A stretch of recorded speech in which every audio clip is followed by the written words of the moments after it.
History study centre YouTube চ্যানেলের পক্ষ থেকে আবারও নবম শ্রেণীর ইতিহাসের যে আমি ফরাসি বিপ্লবের সম্পর্কে আমি যে আলোচনা করেছিলাম ধারাবাহিকভাবে একটার পর একটা প্রথম থেকে আমি আলোচনা করে যাচ্ছি। আমরা প্রথম অধ্যায়ের প্রথম বিষয়বস্তু সম্পর্কে আমি অলরেডি একটা ভিডিও নিয়ে এসেছি, তোমরা দেখে নিতে পারো। এরপরে দ্বিতীয় ভিডিও নিয়ে আসতে চলেছি। তারপরের থেকে যে বিষয়বস্তুগুলো রয়েছে সেগুলো আমি একটু ডিসকাস করে তোমাদের সামনে উপস্থাপন করার জন্য চলে এসো। কথা না বাড়িয়ে আজকের এই ভিডিওর মাধ্যমে কি আলোচনা হচ্ছে দেখো। আমরা জানি যে সেই সময় ফরাসি বিপ্লবের একটা প্রেক্ষাপট যেমন রচিত হওয়ার ক্ষেত্রে আমরা দেখেছি সামাজিক কারণ, অর্থনৈতিক কারণ এবং রাজনৈতিক কারণ অত্যন্ত গুরুত্বপূর্ণ ভূমিকা পালন করেছিল। তার সাথে আর একটা গুরুত্বপূর্ণ কারণ ছিল, সেটা হচ্ছে দার্শনিকদের ভূমিকা। তোমরা জানো দার্শনিক মহান মনীষীগণ তারা কিন্তু যুদ্ধের সম্মুখ সমরে কিন্তু উপস্থিত হয় না, কিন্তু তাদের যে কলম তরবারির ন্যায় আকার ধারণ করে। তাদের কলম সেই সময়ের যে কালা কানুন, যে বৈশিষ্ট্যগুলো ছিল, সামন্ততান্ত্রিক বৈশিষ্ট্য, মানুষের অধিকারগুলো কেড়ে নেওয়ার যে একটা সিস্টেম, তার বিরুদ্ধে বিভিন্ন গ্রন্থ রচনা করে, বিভিন্ন পত্রপত্রিকা রচনা করে সেই সময়ের ফ্রান্সের ফরাসি জনগণকে, বিশেষত তৃতীয় সম্প্রদায়ের মানুষকে তারা সচেতন করতে এবং রাজনৈতিকভাবে তাদেরকে সংগঠিত করতে সাহায্য করেছিলেন। তাই সেই সমস্ত দার্শনিকদের গুরুত্ব ছিল অপরিসীম 1789 খ্রিস্টাব্দে ফরাসি বিপ্লব সংগঠিত হওয়ার ক্ষেত্রে। তার মধ্যে তিনজন অত্যন্ত গুরুত্বপূর্ণ এক দার্শনিক ছিলেন, তার নাম হচ্ছে মন্তেস্কু, তারপরে ভলতেয়ার, তারপরে হচ্ছে রুশো। রুশো হচ্ছে এদের মধ্যে অত্যন্ত গুরুত্বপূর্ণ, যাকে আমরা বলছি ফরাসি বিপ্লবের জনক, যাকে আমরা বলছি ঝড়ের পাখি। এসব একটা আলোচনা করি। মন্তেস্কু কে ছিলেন, তার লিখিত গ্রন্থ কি কি ছিল। আমরা দেখব বিশিষ্ট ফরাসি দার্শনিক এবং নিয়মতান্ত্রিক রাজতন্ত্রের সমর্থক ছিলেন মন্তেস্কু। নিয়মতান্ত্রিক, তোমরা এই মন্তেস্কু না রাজবংশকে সরিয়ে দেওয়ার পক্ষ নেয়নি, রাজবংশকে রেখেই, রাজতন্ত্রকে রেখেই, অর্থাৎ কোন রাজতন্ত্র, সেটা হচ্ছে নিয়মতান্ত্রিক রাজতন্ত্র। আমরা রাজতন্ত্রকে দুটো ভাগে ভাগ করতে পারি, একটা হচ্ছে স্বৈরাচারী আর একটা হচ্ছে নিয়মতান্ত্রিক। স্বৈরাচারী কারা? যারা রাজা নিজের মতো করে শাসন ব্যবস্থা পরিচালিত করবে, কোনো জনগণের কোনো কথা যেখানে নেওয়া হবে না, তাকে বলেছে স্বৈরাচারী। আর নিয়মতান্ত্রিক, রাজা থাকবে, রাজা চালাবে, কিন্তু সেটা জনগণের অভাব অভিযোগ, জনগণের দাবিগুলোকে প্রায়োরিটি দেবে বা স্বীকৃতি দেবে, সেই রাজতন্ত্র হচ্ছে নিয়মতান্ত্রিক রাজতন্ত্রের সমর্থক ছিলেন মন্তেস্কু।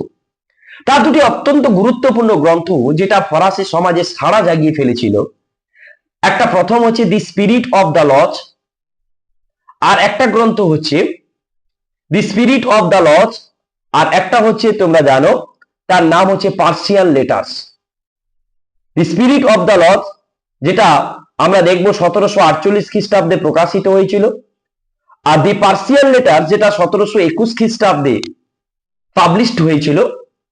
এই গ্রন্থগুলিতে আমরা দেখব দৈব রাজতন্ত্র বা দৈব অধিকার নীতি তার বিরুদ্ধে সোচ্চার হয়েছিলেন, এবং চার্চের যে দুর্নীতি, তোমরা জানো যে চার্চ কেন্দ্রিক যে শাসন ব্যবস্থা সেই সময় মাথাচাড়া দিয়ে উঠেছিল, যার অধিকর্তা ছিলেন পোপ, তার বিরুদ্ধে সোচ্চারিত হয়ে তার যে দুর্নীতিকে সামনে নিয়ে এসেছিল। এবং আমরা দেখব সেই সময় ফ্রান্সে একটাই বিভাগ ছিল, সেই বিভাগের নাম হচ্ছে শাসন বিভাগ। কিন্তু তিনি বলেছিলেন যে এই একটা বিভাগ রাখলে হবে না, এই একটা বিভাগকে পৃথকীকরণ করে, বিভক্তিকরণ করে তিনটে বিভাগ করতে হবে। কি কি? শাসন বিভাগ, আইন বিভাগ আর বিচার বিভাগ। এই তিনটে বিভাগ গড়ে তোলার দাবি করেছিলেন, যাকে বলা হয় ক্ষমতা স্বতন্ত্রীকরণ নীতি, অর্থাৎ ক্ষমতাকে প্রত্যেকটা বিভাগকে আলাদা আলাদা ভাবে ভাগ করে দিতে হবে।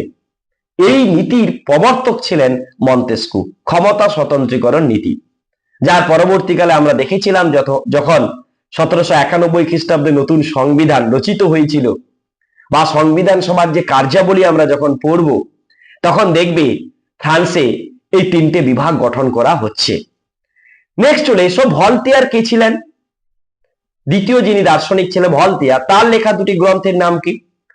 ফরাসি দার্শনিক, কবি বলতে পারো, নাট্যকার বলতে পারো, এবং প্রজাহিতৈষী রাজতন্ত্রের যিনি সমর্থক ছিলেন তার নাম ছিলেন ভলতেয়ার। প্রজাহিতৈষী রাজতন্ত্র, যে রাজতন্ত্র জনগণের বা প্রজাদের কথা মতো প্রজাদের কল্যাণে কাজ করবে, তারই অর্থাৎ রাজতন্ত্রের সমর্থক ছিলেন এই ভলতেয়ার। তার লেখা দুটি অত্যন্ত গুরুত্বপূর্ণ গ্রন্থ হচ্ছে কাঁদিত এবং লেতর ফিলজফিক। কাঁদিত এবং লেতর ফিলজফিক, এটা মনে রাখবে, বা ফিলোজফিক্যাল ডিকশনারি, এটাও তোমরা লিখতে পারো। লেতর ফিলজফিক বা ফিলোজফিক্যাল ডিকশনারি বলতে পারো। এই গ্রন্থেও আমরা দেখেছিলাম চার্চের দুর্নীতি, সামাজিক অসাম্য, অর্থনৈতিক বৈষম্য, এবং আমরা দেখেছিলাম তৃতীয় সম্প্রদায়ের মানুষদেরকে বিভিন্নভাবে ঠকানো, এই দিকগুলো এবং চার্চের দৈব অধিকার নীতি, এগুলোকেও সামনে নিয়ে এসেছিল এই ভলতেয়ার। নেক্সট চলে এসো, রুশো কে ছিলেন? তার দুটি গ্রন্থের নাম বলো।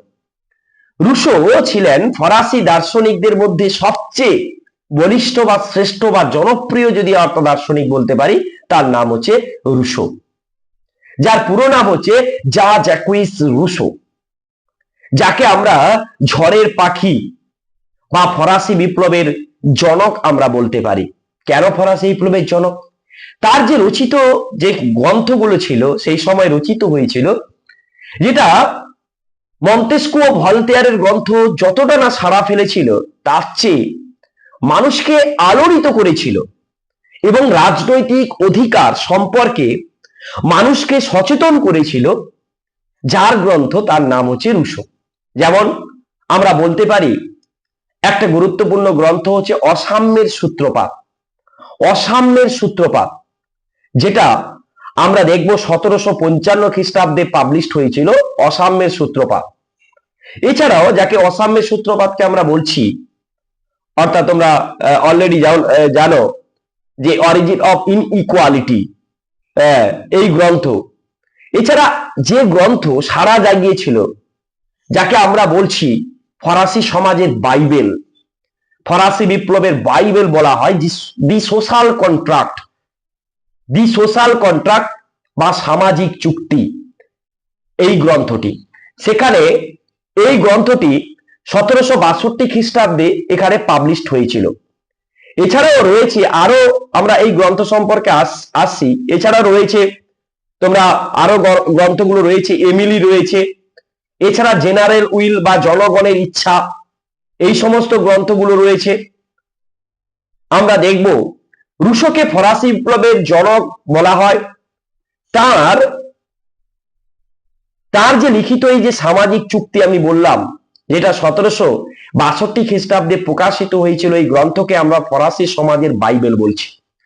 কারণ এই গ্রন্থে না রুশো দুটি চুক্তির কথা বলেছিল, যেটা মানুষকে সাড়া জাগিয়ে ফেলেছিল। কি দুটো চুক্তি? যখন মানুষ প্রাকৃতিক নিয়মে যখন সংঘবদ্ধভাবে বসবাস করত, তখন তারা বসে একটা আলোচনা করলো যে আমরা সবাই মিলেমিশে একটা নিজেদের মধ্যে একটা চুক্তি করব। চুক্তি করে একজনকে আমাদের এই সমাজকে পরিচালনার জন্য আমাদের মধ্য থেকে যিনি বোঝেন বা যিনি একটু পরিচালিত করতে পারে, যার এরকম একটা দক্ষতা রয়েছে, তাকে আমরা সিলেক্ট করব, তাকেই আমরা প্রধান প্রতিভু হিসাবে আমরা ভেবে নেব। এইভাবে নিজেদের মধ্যে একটা চুক্তি করে আমাদের মধ্য থেকে রাজা বলতে পারো, শাসক বলতে পারো, প্রধান প্রতিভু বলতে পারো, প্রধান ব্যক্তি বলতে পারো, আমরা চুজ করলাম একটা চুক্তির মাধ্যমে। দ্বিতীয় চুক্তি কি? দ্বিতীয় চুক্তি হচ্ছে যাকে আমরা সিলেক্ট করলাম, তার সাথে আমাদের মানে জনগণের একটা চুক্তি হচ্ছে, দ্বিতীয় চুক্তি। সেই চুক্তিতে কি বলা হচ্ছে না, যিনি যাকে বসানো হবে তার সাথে এই চুক্তি করা হচ্ছে, এই রফা করা হচ্ছে যে তোমাকে এই শর্তে সিংহাসনে বসানো হচ্ছে যে তুমি আমাদের অর্থাৎ জনগণের অভাব অভিযোগ পূরণ করবে। কারণ আমরা তোমাকে বসাচ্ছি। এতদিন ধরে কি চলতো, চার্চ একটা রাষ্ট্রীয় দপ্তরে, চার্চ রাষ্ট্রকে পরিচালিত করত, একটা ধর্মকেন্দ্রিক প্রতিষ্ঠান একটা রাষ্ট্রকে পরিচালিত করত। আচ্ছা তোমরা ভাবতে পারো একটা ধর্মকেন্দ্রিক প্রতিষ্ঠান রাষ্ট্রকে পরিচালিত করতে পারে? এটা হতে পারে না। আমরা সমান মানে স্বাভাবিকভাবে দেখি যে একটা ধর্মীয় প্রতিষ্ঠান রাষ্ট্রের অধীনে থাকবে, কিন্তু এখানে দেখতে পাচ্ছি ধর্মীয় প্রতিষ্ঠানের অধীনে রাষ্ট্র রয়েছে। পুরো ঘড়িকাটা উল্টো মতে না। কিন্তু এখানে রুশো মানুষের ধ্যান ধারণা কিভাবে ভাঙাচ্ছে দেখো, যে আমরা শাসক পদে যাকে বসিয়েছি সে কিন্তু নিজে বসেনি, কোনো ভগবান পাঠায়নি, আমরাই বসিয়েছি। ওই শাসককে, ওই রাজাকে, ওই প্রধান ব্যক্তিকে। আমরা তার সাথে একটা চুক্তি করেছিলাম, এই শর্তে বসিয়েছিলাম যে আমাদের অভাব অভিযোগ মিটিয়ে দেবে, আমাদের মতো কাজ করবে, আমাদের দাবিকে অগ্রাধিকার দেবে। আর যদি সেই দাবিকে যদি মান্যতা দেয়, অগ্রাধিকার না দেয়, আমাদের অভাব অভিযোগ যদি না পূরণ করে, তাহলে আমরা যেমন তাকে বসিয়েছি ঠিক তেমনি তাকে সেই সিংহাসন থেকে আমরা কি করতে পারি, নামিয়ে নিতে পারি বা নামিয়ে দিতে পারি। সেই অধিকার কিন্তু জনগণের মধ্যে রয়েছে। অর্থাৎ জনগণই হচ্ছে সার্বভৌমত্বের মূর্ত প্রতীক, সার্বভৌমত্বের প্রধান প্রতীক জনগণের মধ্যে রয়েছে। রাজাকে তৈরি করা, আবার রাজাকে সরিয়ে দিয়ে একটা সাধারণ পাবলিকে পরিণত করা, এটা কিন্তু জনগণের মধ্যে রয়েছে। সেটা কিন্তু এই গ্রন্থের মাধ্যমে রুশো আলোচনা করেছিলেন। যখনই এরকমই আলোচনা করলো, তখনই এই দুটো চুক্তির যে ব্যাপারটা সম্পূর্ণভাবে ফরাসি সমাজে ছড়িয়ে পড়লো। ছড়িয়ে পড়ার সাথে বা দরুন তখন ফ্রান্সের জনগণ বা নাগরিক নিজেদের দাবি দেওয়া আদায়ের জন্য তখন সোচ্চারিত হয়ে উঠলেন। এইভাবে ফরাসি সমাজের বা ফরাসি জনগণ এই পূর্ব রাজবংশের বিরুদ্ধে তারা রুখে দাঁড়ালো যে আমাদের দাবি যদি না মানো তাহলে আমরা এই রাজবংশকে হটিয়ে দিয়ে আমাদের মতো করে আবার নতুন একজনকে এই রাজ সিংহাসনে বসাতে পারি।